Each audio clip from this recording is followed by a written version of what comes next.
Good evening and salutations, my Days of Allies fans. Haven't did one of these in quite a while, but this episode is actually pretty interesting. I wanted to do a review on yesterday's episode, just no time. But going into today's episode,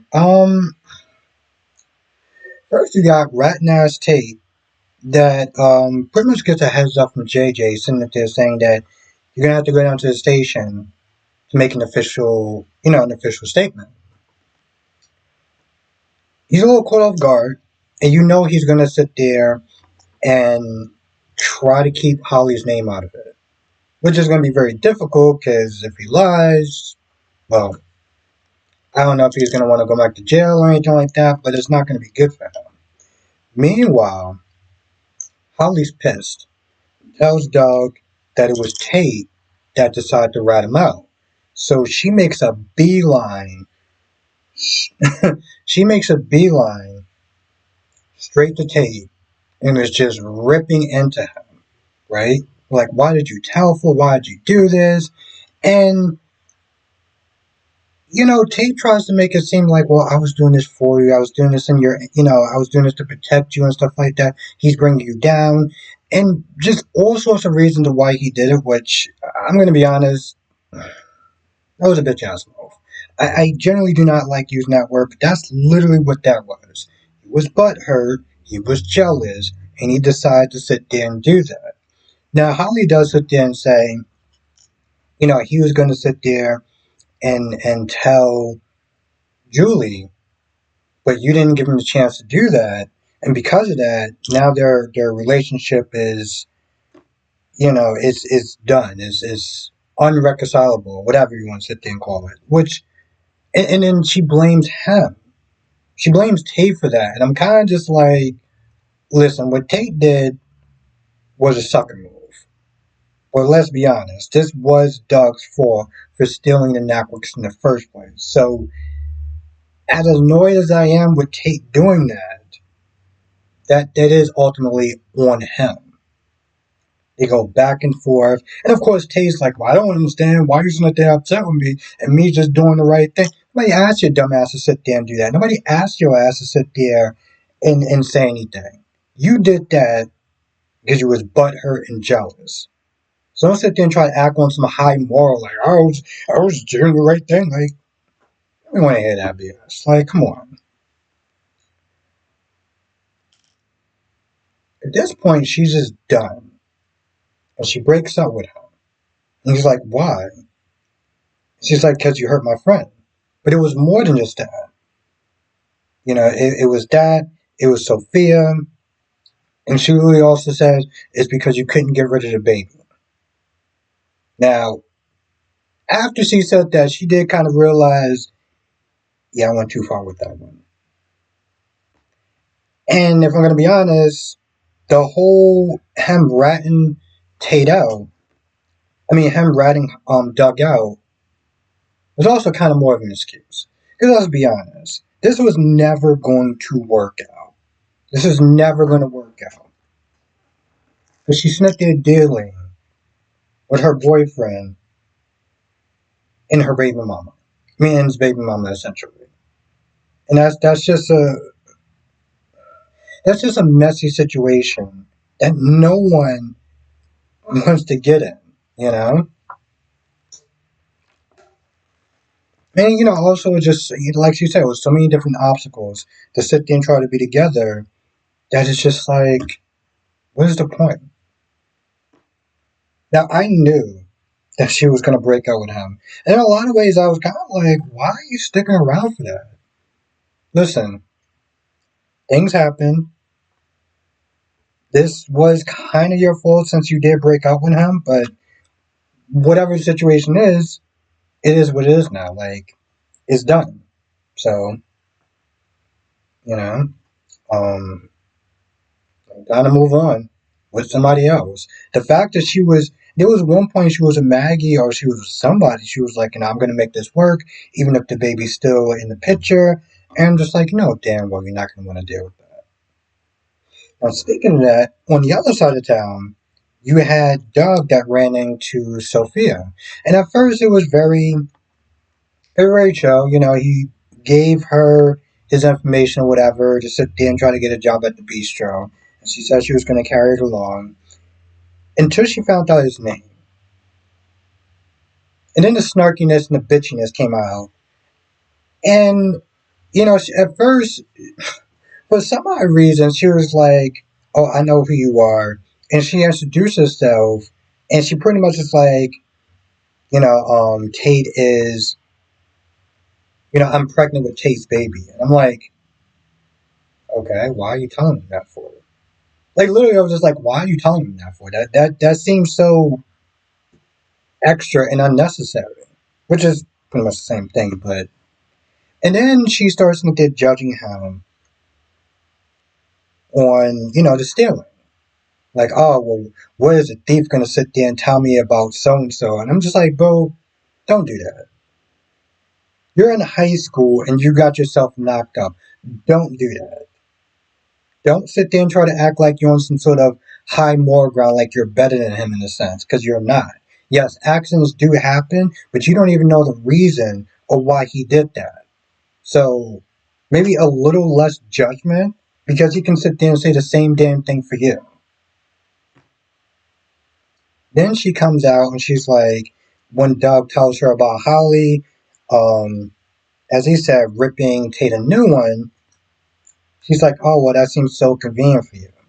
If they break up or whatever, you can sit there and get with her. And I'm kind of just like, well, how do you know? Now I'm thinking, like, how do you know that he has feelings for her?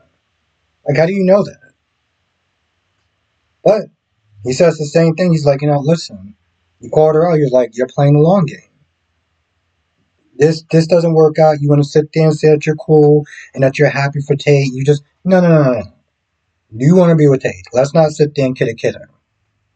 And I'm glad he called her out for that.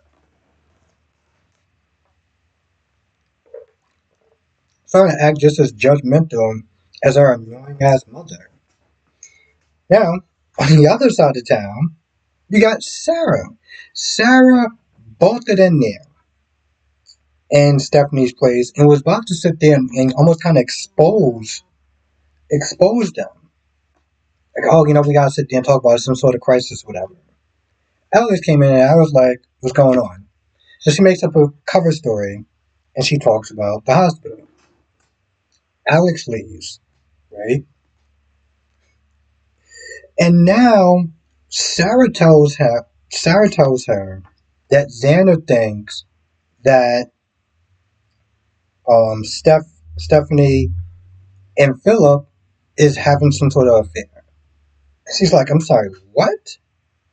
He's like, okay, well, clearly I'm gonna have to sit there and tell him that because I don't want Alex to get wind of it. And Sarah's like, or you can keep with the lie. Why would she want to do that? Why would she want to sit there and risk her relationship? Why would she want to do that? And of course, Sarah explains, well, if he finds out, he's going to be upset with me. And, we did so much to sit there and be together. And I'm just like, I- I'm sorry, did you just literally sit there and say that you want her to keep with the lie and risk her relationship to save yours? Are you.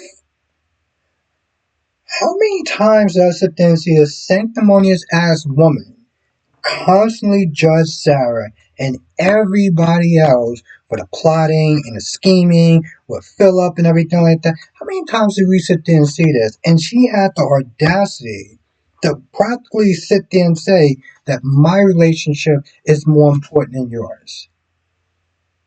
Stephanie's like, yo, listen, we did so much to sit there and get back together with each other. And since I've been in Salem, my relationship track record has just been pretty much in the toilet. I finally found somebody that I can be with. And then she just is like, yeah, but Xander's gonna be upset with me. I'm like, okay. And how does this affect her?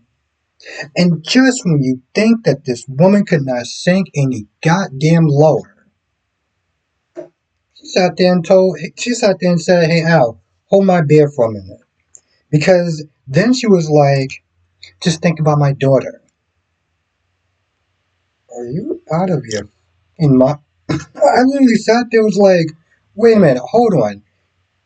You just tried to emotionally blackmail her with saying, well, if my relationship falls apart, what about Victoria? What about Victoria? Just because y'all two ain't together, that does not mean that y'all can't be co-parents. Or maybe you can sit there and try to apologize and hopefully that he'll forgive you. But she tries to make it seem like, see, the way she presents it, it's like, well, she's married and they're just dating. Doesn't matter. Her relationship is not any less important than yours. But in Sarah's eyes, it is. And she comes off and she says that she uses her daughter as a shield and she walks off. Now, Xander is pissed off at Philip. And at first, Philip was like, what's going on? And he's like, oh, well, you're having an affair with Alex's girlfriend behind his back. And, we got this move that we was meant to try to make on Demira, and you effing it up. What are you doing right now? So he just kind of stands there with a, deer corner headlights or whatever. But he says it to a point when Alex walks in, Alex overhears what Xander says. So he's questioning him and everything like that. And eventually, Xander's like, yep, it's true. Now, Alex tries to strangle Philo. Xander breaks it up. Alex quits. Xander's like, listen, it's done. Just don't do anything. Just don't do anything else that's stupid. Alex goes back to Stephanie's. And Stephanie tries to make some sort of cheesy joke like, oh, well, why did you sit there and let you play hooky today? Alex is about business right now, right? He is about business. So he pretty much asked her straight up, are you having an affair? Are you having an affair with Philip? And I don't know exactly word for word, but pretty much he's like, tell me the truth. And I think she said something along the lines of, well, the truth is a lot more different than what you think it is. So I'm sitting there thinking that she's going to sit there and tell Alex about the letter and that she's not really sitting there bumping and grinding with Philip. That's what I think she's going to do. Which if she does, that'd be so great. That would be so great. I mean, I don't really give a shit about her relationship in a sense, but, well, I don't really care about the lovey-dovey stuff. But she shouldn't be sitting there letting Sarah, emotionally play her like that. And pretty much devaluing her relationship to make sure she saves the Sarahs because they got a daughter. Like, that just blew me. That really did. Um,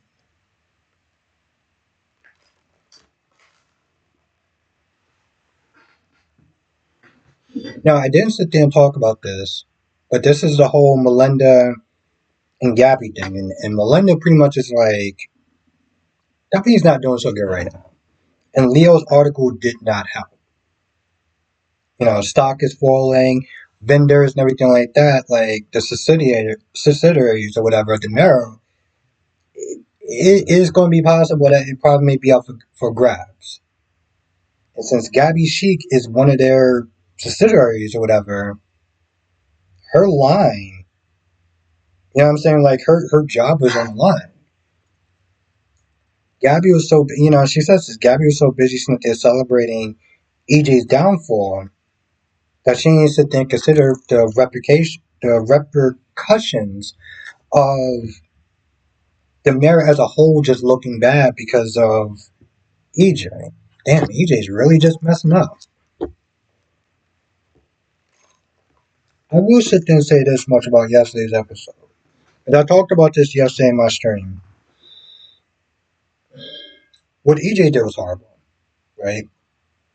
And that's something that's I don't know if that's forgivable. There's a lot of things that's forgivable, but the R word, nah, that's unforgivable. My issue with every time he talks to Johnny is that he wants this instant forgiveness. He wants this, oh, well, can we sit there and work it out? Bro, he literally just found out within the week. You had years to sit there and deal with that and process that, and everyone did. He just found out. And he automatically wants this automatic forgiveness. Forgiveness. And I'm like, bro, you wildin'. And as far as Julie is concerned, 'cause I want to sit there and say this yesterday, I get that it's more than a necklace, right? It's about the lying and the betrayal and everything like that, and the trust being broken. I get that. Was Julie not aware that it was a thunderstorm that night? That he could have wound up sick, he could have wound up robbed or anything of that kind. And in a sense, she kind of did this for a necklace. Like, you wanted him to get out, cool. But you told him to get out right then and there, knowing damn well that he didn't have a job, money, or anything else. And part of me is like, do you think that Doug would have wanted that? Like, even I think that Doug would have been like, okay, fine, you want to sit there and get some distance from him, you want to leave, cool. But you didn't have to do it when you know damn well he was practically going to be sitting there sleeping on the streets. You know what I'm saying? Like, that's the part that just kind of blew me a little bit. I feel like that's pretty much about it for the most part. I'm not too sure if I'm actually going to do a stream tonight because I do got to wake up kind of early in the morning. Um, so I don't know if I'm actually going to do a stream tonight. But if I don't, I definitely do one tomorrow because Saturday I'll be off, so I can definitely sit there and hang out longer um, tomorrow night. Anyway, just check the community tab because I always sit there and let people know if I'm streaming or not and what time, things of that nature. So just always check the community tab because I always do sit there and post what I'm doing and what time I'm doing if I'm doing it. If I forget anything, write in the comment section below. I feel like there may be some more, but that is the general gist of the episode, and I'll see you in the next video.